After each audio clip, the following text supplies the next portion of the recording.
I'm Louis Sinagra, and a little addition to the medical, the hospitalization information that Don was giving.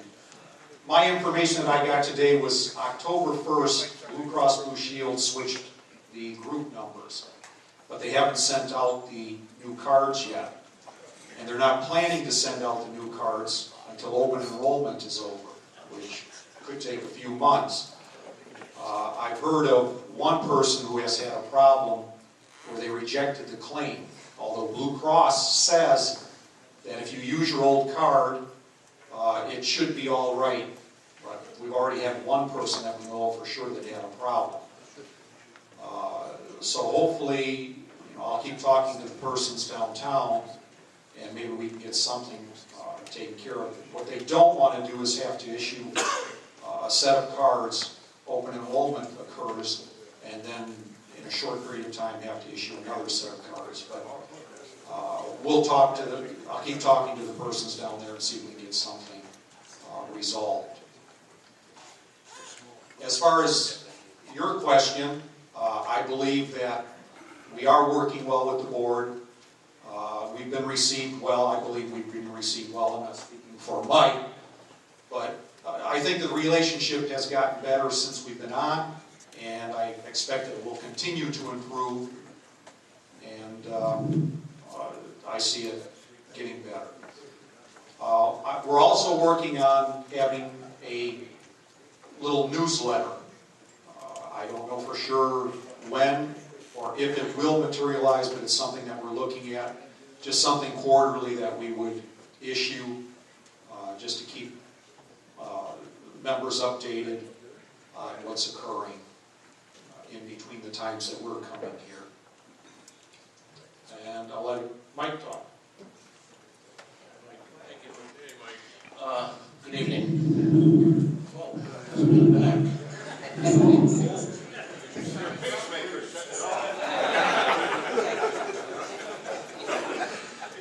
I've got my notes at home, but I just got this off the top of my head. Since we've been there, the mayor has also expanded the board by appointing 2 new members. One retired police member, Angela James, you may know her. And today, Mr. Lamont Satchel from Labor Relations was appointed by the mayor. And I don't know if you follow the news, but Commander Moore will retain his position also. And other than that, the fund is doing well.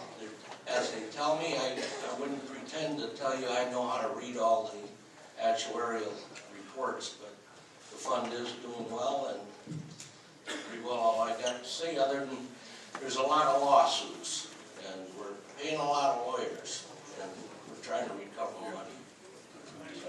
Yes, sir. He's a lieutenant for him.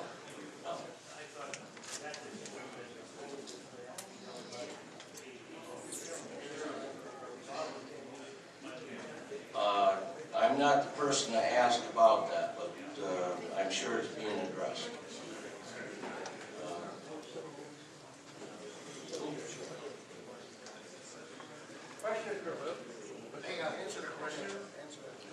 Is there a question for me over there? Oh.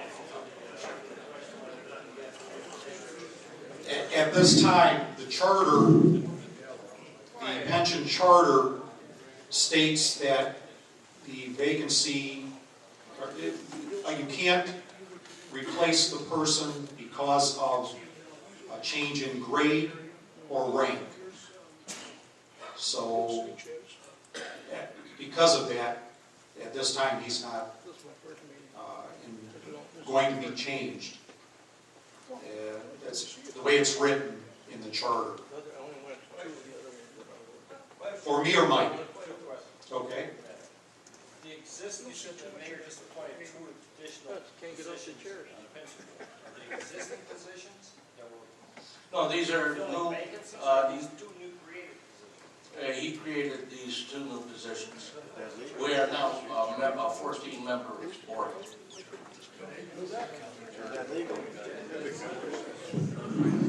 Those positions are called for in the collective bargaining agreements. All the collective bargaining agreements, and the final one was I think the firefighters.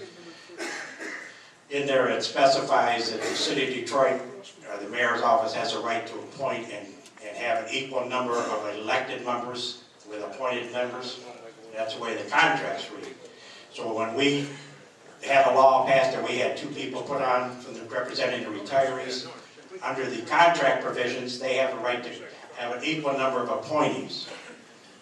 Our argument, no, I don't know if we're going to challenge, is that ours are not under contract, ours are under state law. So we're not sure that the mayor has the legal to do it under contract language. It's not in the charter. The charter provision does not call for those positions. It's in the contract language of all the current labor agreements. Right. Rise to a point of order. Speak up, please. Rise to a point of order. Would the chair just tell some of these people that have to have their conversations either take it outside? It shows disrespect for you and our speakers, and we can't hear half of it. Okay, hold the noise there. The question is on Jim Moore. I'm not sure where, I haven't seen this language. There is no pension charter. You gotta come. The pension, I don't know whether the pension charter supersedes the City of Detroit charter. I don't think it does. But the City of Detroit charter calls for removal of those when they don't meet the basic eligibility standards. Well, the question was, they have to come up for an election every 3rd year? Yeah, they still would have to go up for election. So if he's able to, he wouldn't be eligible to run for that position again because he's no longer in a command position. And the question, I think I talked to some others today, that if they may come up and challenge that position too, because the pension charter does not supersede the city's charter. The city's charter is established by state law. And it does a state law, the pension charter, I don't know, maybe they're, I don't know if the pension has a charter.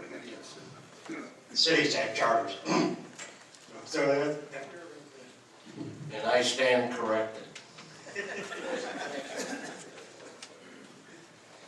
any other questions for the trustees? Okay. I just was wondering if these 2 appointees are, from the mayor's office, are they being compensated and our guys aren't? I don't know if they get compensated or not. We have a state law that's working its way through the process that's going to require ours to be treated equally with other elected members. It says nothing about appointed members. There's a distinction in our bill and our law that's going to distinguish elected members differently, that they all have to be treated equally.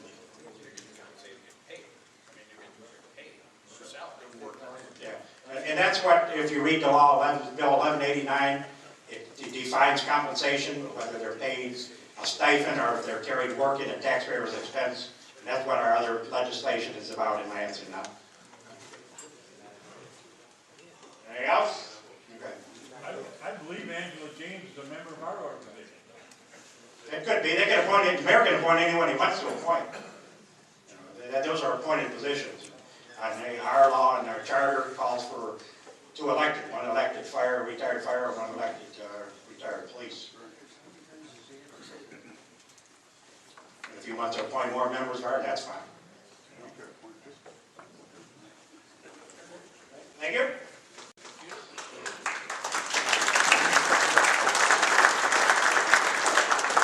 Next, Kenny Woodruff, I think we got an election going on. Where's our election committee?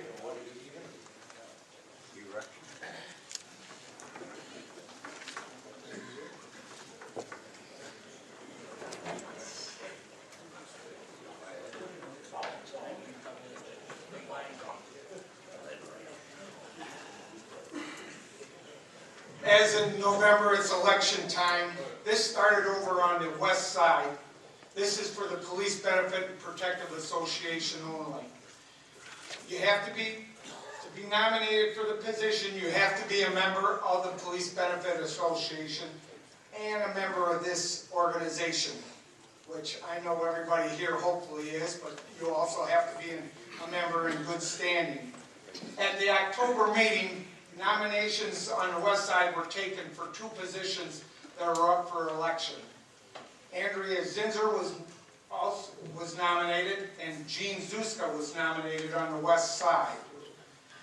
This position would be taking the office in January, and it's for a 3-year term. And the vote will take place over on the west side, if necessary, at the meeting over on the west side on Joy Road in December. And they're both incumbents at this time. Is Andrea and Jean are both up for re-election. Are there any other nominations at this time? Are there any other nominations at this time? Any other nominations at this time? Seeing none, close. The election will take place on the west side, but I don't see an election happening, so Jean and Andrea will be re-elected to their position.